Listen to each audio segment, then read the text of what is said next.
Hey houseplant friends, welcome back to my YouTube channel. Today I'm going to tell you about the lies that the houseplant community has accidentally told you through misinformation, otherwise known as myths. But before we get into today's video, I just wanted to remind you to please like and subscribe. Maybe you've been binge watching my videos and you just forgot to hit that subscribe button.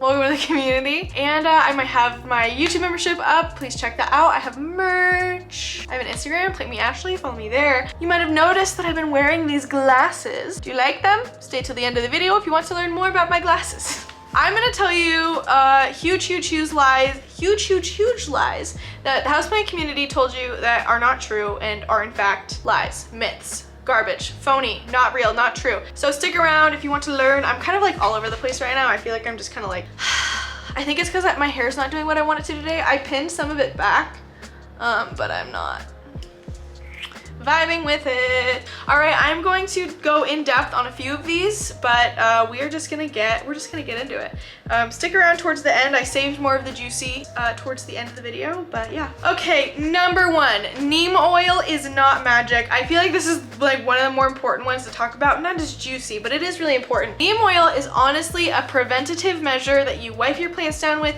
clean them with. Neem oil will not always kill pests, especially the ones that are harder to kill, like scale. Neem oil is designed as a preventative measure. It is not a pesticide. You can't spray neem oil on thrips and have them go away. You need to use an actual pesticide. The pesticide that I recommend for everyone is Bonide's Captain Jack's. Amazing. You can buy it at any Home Depot or Lowe's, and it is what has gotten rid of my thrip issues, which thrips are some of the most hard pests to get rid of, but Captain Jack's is so good with them. It's good with mealies, it's good with like even just spiders. Christopher and I use it for ants on the floor, and it's not super toxic around your pets. It's organic. You can use it on vegetables, clean the vegetables and eat them. So I 100% recommend Captain Jack's. I'm not sponsored by them at all, but do not use neem oil as a pesticide. It is not a pesticide. Houseplants do not clean your house's air most of the time. Owning a couple houseplants and putting them in your house is not going to help purify your air. In order to help purify your air, you need 2 very large houseplants per 100 square feet of your house, evenly spread out throughout your whole house every 100 square feet. Scientifically proven by a study done by Wolverton, that is the only way to actually purify the air in a houseplant situation like that. So unless you're evenly spreading out your plants throughout your entire house and you have enough houseplants per square feet, for example, I would need 50 very large houseplants spread throughout my entire home because I have a 1,500 square foot house. So, orchids are a family, not a genus. Orchids are akin to aroid, as Phalaenopsis are akin to philodendron. I hope that makes sense. Pothos, philodendron, and epipremnum are completely different genuses, and Cebu blue pothos is actually an epipremnum pinnatum. Pothos is not epipremnum. Epipremnum aurea is actually... So I messed this up a little bit when I was talking about it. Epipremnum aureum is actually a separate genus of plants, unrelated to the Pothos genus, unrelated to the Epipremnum pinnatum genus, and unrelated to the Scindapsus genus. They are all different genuses, and actually Epipremnum aureum, or your common golden pothos, was actually once confused also as a Rhaphidophora in the 1900s. So even though a golden pothos is called a golden pothos, it actually does not belong to the pothos genre at all. Most pothos do not even resemble what the golden pothos looks like. So go figure. I linked an article in the description. You can read all about it. It is very interesting. Let me know in the comments if you have any more questions about that. They're all different. Houseplants can in fact be fertilized all year round as long as they are inside your house. Outside plants of course have seasons which are best to fertilize them so that they will yield the best crop for you or the best leaves for you outside, but houseplants can be fertilized all year round, and it is best to fertilize them all year round. Any soil and any pot type will keep your plant alive. Do not stress. Will it thrive if you're not giving it the best environment? No, but you're not gonna kill your cactus if you put it in normal potting soil, at least not overnight. Sometimes we've also had to make things work. For example, there's been times when I've had to pot, I have an orchid right now in potting soil, which is not good, but I don't have the means right now to go buy the kind of soil that I need to buy for the orchid, and I also am not really leaving my house right now. So right now the orchid is just going to have to make do with that potting soil until I can get it something better. And the orchid's putting out a flower, which could mean that it's dying, but again, it's not gonna kill your plants overnight. It'll give you something is better than nothing. Literally, do not water your cacti. Everyone's like, oh, water it with like 1 spoonful or 1 tablespoon of water every couple weeks. No, unless your cacti is starting to get squishy or looks a little pruny, do not water your cacti, especially if you don't keep them outside. If you keep your cacti outside, then yes, your cacti is going to need to get watered more because wind and sun and light all make cacti lose water more. So outside plants always need to be watered more. I don't know if you've noticed, they like to be watered about twice a day, not cacti, but outside plants. Inside cacti will rarely need to be watered. I haven't watered my cacti since March, and they're doing great. Don't water your cacti. You can't kill this plant. This is something that bothers me a lot because a lot of YouTubers say, plants you can't kill, or like, you know, list of whatever. It's like, oh, you can't kill a pothos, you can't kill a sansevieria. So then when other people say that they have killed those plants, there's like this shaming happen. It's like, oh, you killed that? That's like the easiest plant in the world to keep alive. Actually, that's not true. People are going to struggle with certain plants that others might not. So I've killed pothos, and I've talked about that, and I've killed snake plants, and I've talked about that, and I get so many people that are like, wow, I can't believe that you keep houseplants if you can't even keep those alive. You must just kill all your houseplants. No, I just don't understand those plants, and I don't know why, but I just don't. I keep a wide variety of rare variegated houseplants and begonias and all these other plants, and honestly, like, there's people that are tailored for high maintenance houseplants and people that are tailored for low maintenance houseplants. But overall, I really don't think that anyone should be shaming anyone because they killed something. So I feel like the whole idea of you can't kill this is kind of underrated. Unless we're talking about ZZ plants, in which case you can't kill a ZZ plant unless you overwater it. It's literally impossible. That's the one exception I'm willing to make. Newsflash, stealing plants is illegal. Now you might be wondering, Ashley, what is stealing plants? What counts as stealing plants? Have you ever taken a propagation or prop lifted from a houseplant shop, from your neighbor's yard, from your friend's house, from any store, from a mall? All of those things you can actually get in very big trouble from. And if you've ever taken propagations from a natural park, a protected natural wildlife area, or just plants outside on the ground, if you live in Arizona and you walk outside and you walk into like a big empty area where there's just a bunch of cacti and you take that, all of those are actually considered in some states as federal crimes, which entail federal punishments. So unless you want to possibly go to jail or be fined or sued for trespassing, desecration of property, destruction of property, or theft, keep those scissors in your bag, at home, in the kitchen, away from other people's plants, and do not take other plants from other people or clippings or anything if it's not already on the floor at a big box store or a houseplant shop and it's not a succulent leaf, it's not yours. Do not take it. If it's a tiny little plant pot and you go there all the time and you buy a lot of plants from that one shop and it's like, well, I deserve this because I'm always shopping here, it's not yours. Don't take it. You're actually hurting small businesses. Sorry, I don't make the rules. I just tell you about them so that you can follow the rules and be a nice, good, law-abiding citizen who doesn't steal. Because there's a lot of TikToks actually that are floating around of people just walking down their neighborhood street, clipping their neighbor's plants and putting them in a bag and taking them home and putting them in their backyard and growing them in their backyard. And that is actually theft and desecration of property and sometimes trespassing. So don't do that. Misting your plants and pebble trays do absolutely nothing unless it is in a closed environment like a terrarium or a cloche. Pebble trays really don't work very well. If you wanted to do perlite tray, that is a little bit different. Perlite trays work really well actually, but again, make sure it needs to be in a closed or a semi-closed environment. The humidity only does humiditying things while it's in the air. So like if I take a spritzer and I spritz this elbow, it's only going to be humid in the area around it until that water lands on those leaves or lands on the ground below the plant, and then it's not humid anymore. Humidifiers are really only surefire way, or terrariums or cloches, to make sure that your houseplants are staying humid. So don't buy a mister and go misting your plants everywhere unless you want to, just because it's fun. It doesn't do anything. It is fun though, especially those automatic misters where you can just spray everything. Those are pretty cool.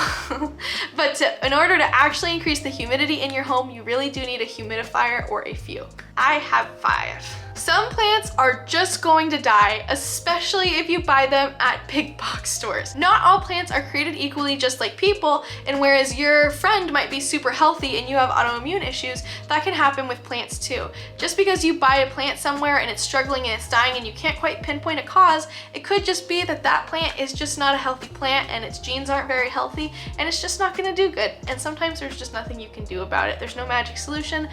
Not all plants are created equally, unfortunately. You can, in fact, grow plants with any window direction. I started out my entire houseplant collection. I actually had over 300-ish plants in my teeny tiny, like 600, 500 square foot dorm room with one tiny north-facing window. I did, of course, supplement with lights, but I had people tell me over and over again, you can't buy this if you have a north-facing window and blah, blah, blah, and that is not true. You can grow anything in north-facing windows, save maybe cacti and succulents because they'll get exfoliated, but you can grow anything anywhere, and don't let people tell you that you can't do something. I actually had more growth in that tiny space than I did anywhere else that I've lived, including the greenhouses I've had. If you've ever been told, oh, in order to get your plants more variegated, your pink princess or your monstera alba or whatever, you just need to give it more light, that's actually scientifically not true. Variegation depends on the amount of variegation that exists inside of your houseplant's stem or petiole and how that comes to grow into the plant as a leaf. It's kind of like a marbling situation. So if you want your plant to be more variegated, you can actually cut it back to the point where you found most variegation,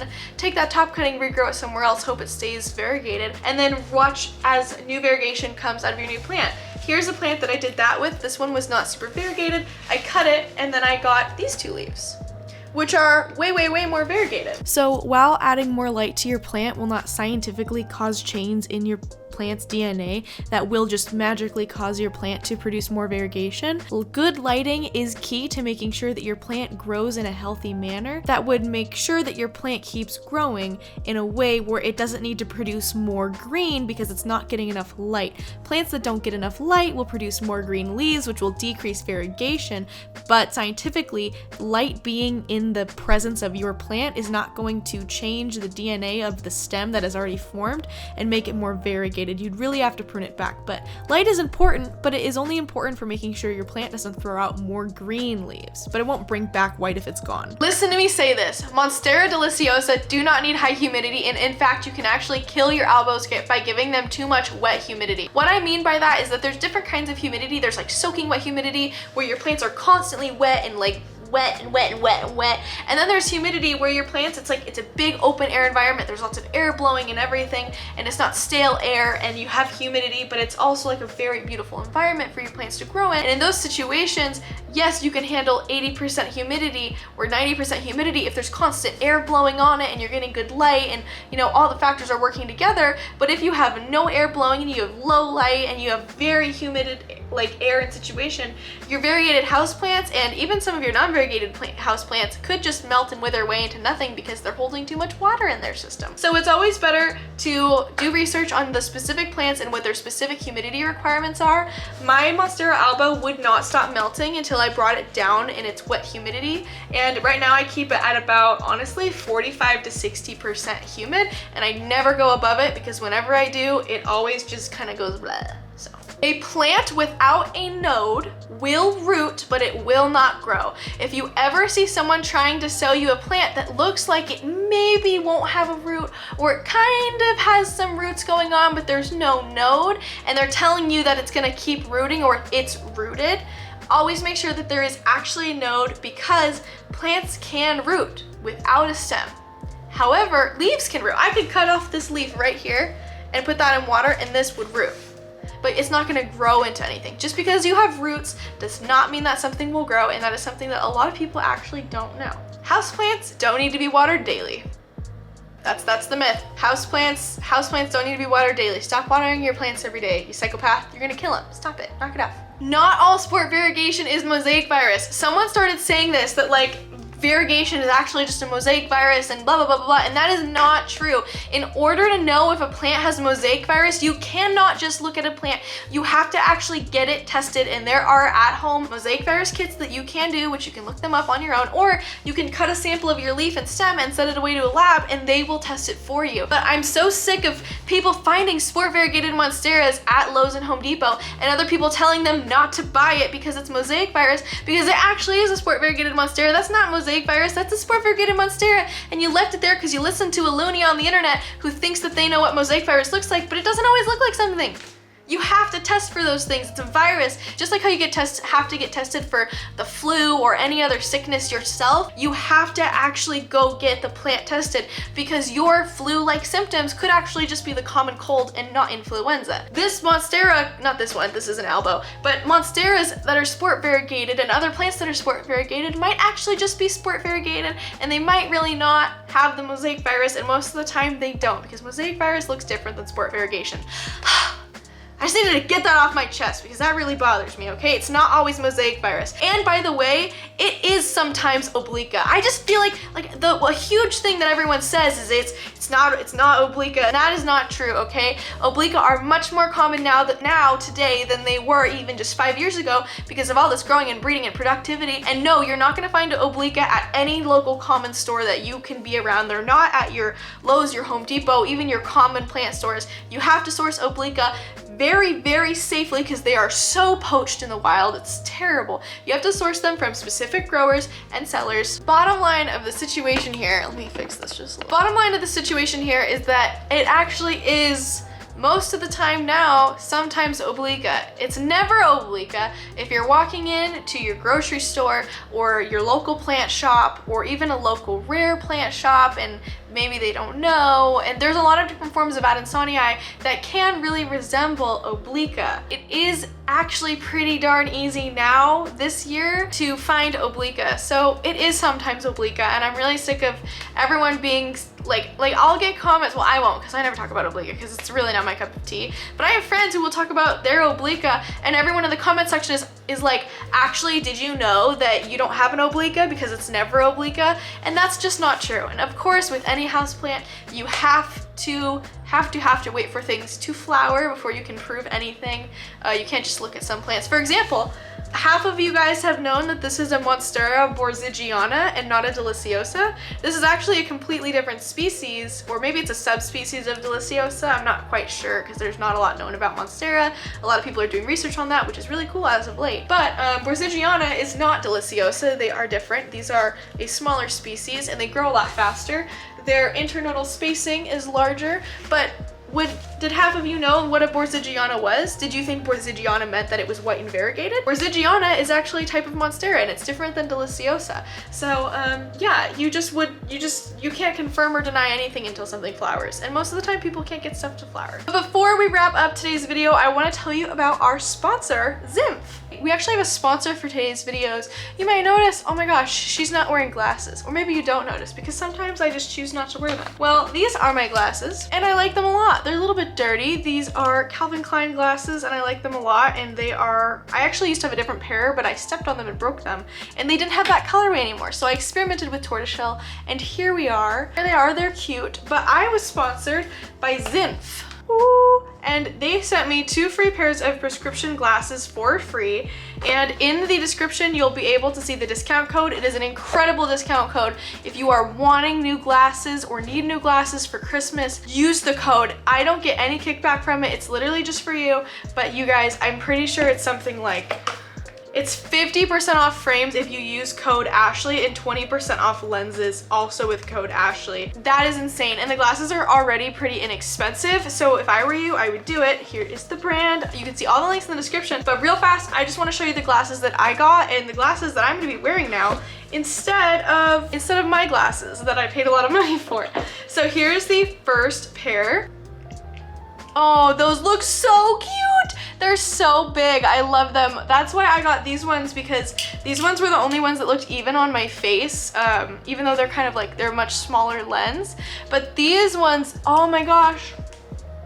Oh, I love them so much. I haven't filmed with them on yet at all. I'm looking in the display, but Oh, I love them so much. And these are the Aphrodite round tortoiseshell eyeglasses from ZINFF. And I love them more than I love my current glasses, and I'm going to use my own discount code to buy myself a second pair, I'm pretty sure, because bro, those look so cute.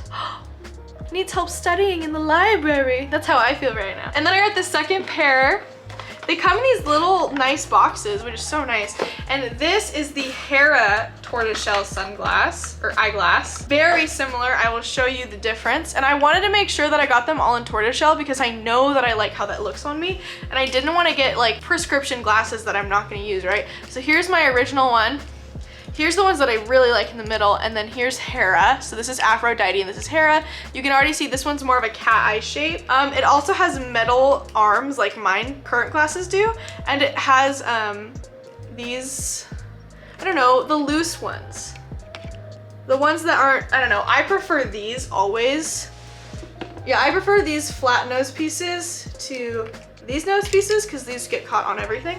But here are the Hera glasses. I have to go get them adjusted at my eyeglass guy. But these are the Hera. These are also really cute, but I prefer the other ones just because I don't know, I feel at home in them. And they're also really light. But yeah, here is the Hera. And this is the Aphrodite. Aphrodite is definitely my favorite, and I feel like it would look really good on anyone. So yeah, use code Ashley to get 50% off. All the links are in the description. Go check that out. Thank you so much, ZINFF, for sending me some glasses. I actually lost a pair of these. I had 2 of these, which sucks because these are pretty expensive. But I lost a pair of glasses, and then they were like, yo, we have a sponsorship for you. And I was like, sounds good to me.